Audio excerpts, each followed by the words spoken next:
To turn on the on-screen keyboard in Windows 11, click on the Start button and then click on Settings. If you don't see Settings over here, click on All and then scroll down to find Settings. Click on Settings. In the Settings window, scroll down to Accessibility on the left and click it. Under Accessibility, scroll down to Interaction and click on Keyboard.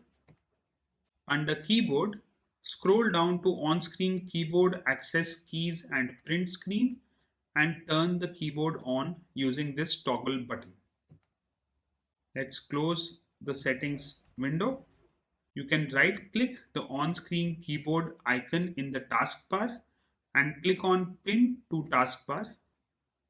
Whenever you don't need the keyboard, you can close it from here, and whenever you need the keyboard again, you can click the icon in the taskbar to open it again. Thank you for watching. Please do subscribe to our channel for more helpful videos.